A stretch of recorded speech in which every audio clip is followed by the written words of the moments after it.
வணக்கம்.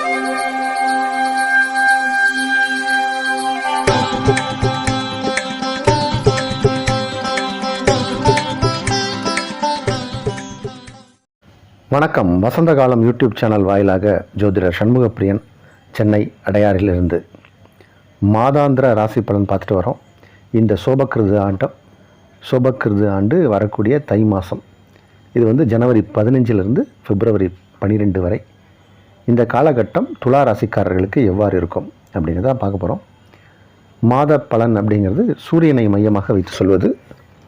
சூரியன் தனுர் ராசியிலிருந்து மகர ராசிக்குள் பிரவேசிக்கும் இந்த நேரம், தட்சிணாயனம் முடிந்து உத்தராயணம் ஆரம்பிக்கும் இந்த நேரம் தான் தை. அந்த மாத பலன் துலா ராசிக்காரர்களுக்கு எவ்வாறு இருக்குது அப்படின்னு பார்க்குறதுக்கு முன்னாடி கிரக அமைப்புகள் அப்படிங்கிறதையும் பார்க்கணும். கிரகங்கள் எவ்வாறு இருக்குன்னு பார்த்தோம்னா, வருடக்கோள்கள்னு சொல்லக்கூடிய குரு, ராகு, கேது, சனி பகவான் இவர்களின் மாற்றம் எதுவும் இல்லை. மாதக்கோள்கள் அப்படின்னு சொல்லக்கூடிய சுக்கிரன், புதன், செவ்வாய் இதனுடைய மாற்றத்தை தான் நம்ம இப்போ பார்க்க போகிறோம். தை 5ஆம் தேதி 19/1/2024 தனுசுக்கு சுக்கிரன் மாறுகிறார்.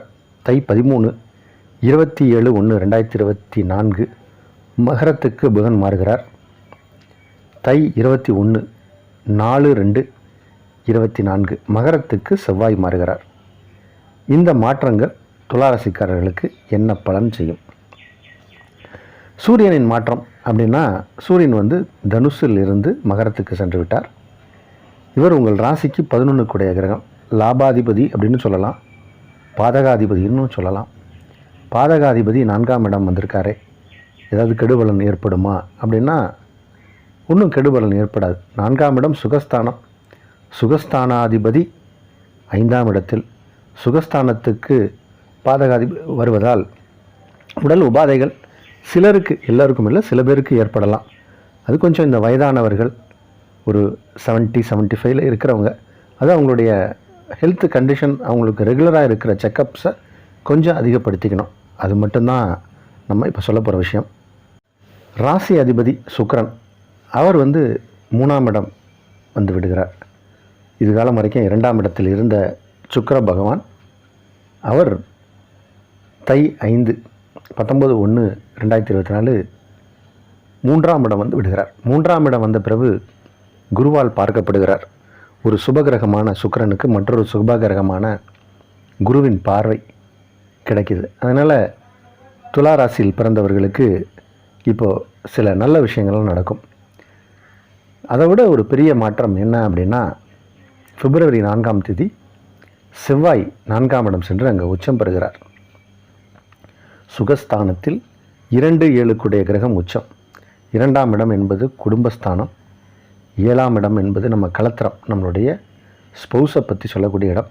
அதற்கு உரிய கிரகமான செவ்வாய் உங்கள் ராசிக்கு 4ஆம் இடமான சுகஸ்தானத்தில் உச்சம் பெறுவது அப்படிங்கிறது துலா ராசிக்காரர்களுக்கு மிகப்பெரிய யோகத்தை செய்யும். என்ன விதமான யோகம்? முதல்ல திருமண முயற்சியில் இருக்கிறவங்களுக்கு திருமணம் கைகூடும். திருமணமான இளம் வயது தம்பதியினருக்கு இல்லறம் நல்லறமாக இருக்கும். கல்யாணம் ஆகி 1 வருஷம் ஆயிடுச்சு அப்படின்னு இருக்கக்கூடியவர்களுக்கு குழந்தை பேரு, குழந்தை பாக்கியம் இதெல்லாம் ஏற்படும். சொத்து சுகங்கள் சேரும். சொத்து சுகத்துக்கான நேரம் இது. ரொம்ப நாளாக எதிர்பார்த்த ஒரு ப்ராப்பர்ட்டி விலை பேசுகிறோம், கிடைக்க மாட்டேங்குது. இப்போ மறுபடியும் ஒரு முயற்சி பண்ணி பாருங்கள். நீங்கள் ரொம்ப நாளாக கேட்டுட்ருக்கீங்கன்னு உங்களுக்கு அந்த ப்ராப்பர்ட்டியை கொடுத்துருவாங்க. ஏற்கனவே இருக்கிற ப்ராப்பர்ட்டியில் டெவலப் பண்ணி ஏதாவது கட்டணும், ஆல்ட்ரேஷன் பண்ணணும்னு நினச்சிங்கன்னா நடக்கும். இந்த மாதிரி சொத்து சம்மந்தப்பட்ட விஷயங்களில் நல்ல ஒரு முன்னேற்றத்தை காணுவீங்க. கட்டின வீட்டில் மாற்றமும் நடக்கும். சில யூஸ்ஃபுல்லான பொருட்கள்லாம் வாங்குவாங்க. கட்டில், மேஜை, நாற்காலி இந்த மாதிரி இல்லங்களுக்கு தேவையான பொருட்கள் வாங்கக்கூடிய நேரம்.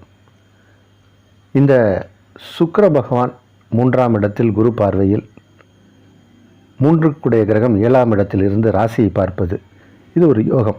2 கூடிய கிரகம் 4ஆம் இடத்தில், எல்லாமே இது யோகத்தை சொல்லக்கூடிய கிரக அமைப்பு. சூரியன் செவ்வாய் 4ஆம் இடத்தில் இணையும் போது புதனும் அங்கே போய் இணைகிறார். புதன் 9 கூடிய கிரகம், 9 12 கூடிய கிரகம் 4ஆம் இடத்தில்.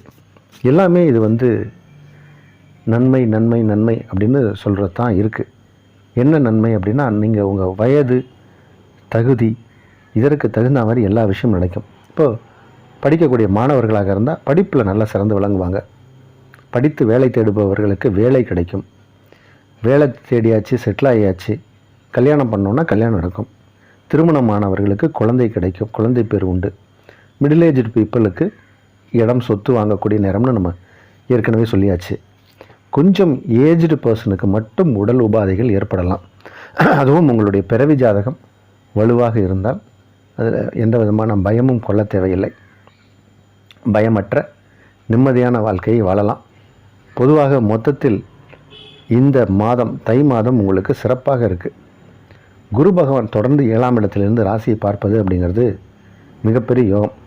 இந்த சுக்கிரனின் வீட்டில் பிறந்தவர்கள், அதாவது துலாம் என்பது சுக்கிரனின் வீடு, அதில் பிறந்தவர்களுக்கு குருவால் பெரிய நன்மை நடக்காது. ஆனால் குரு பார்க்கக்கூடிய இடம் விருத்தியாகும். அதனால் குரு 3ஆம் இடத்தை பார்க்குறார். தைரியம், வீரியம், விஜயம் அப்படின்ட்டு சொல்கிற இடத்தை பார்த்து அந்த இடத்தை வளப்படுத்துவதால் மனதில் தைரியமும் தன்னம்பிக்கையும் பிறக்கும். வெற்றி பெறக்கூடிய மாதம் இது. நல்ல மாதம்.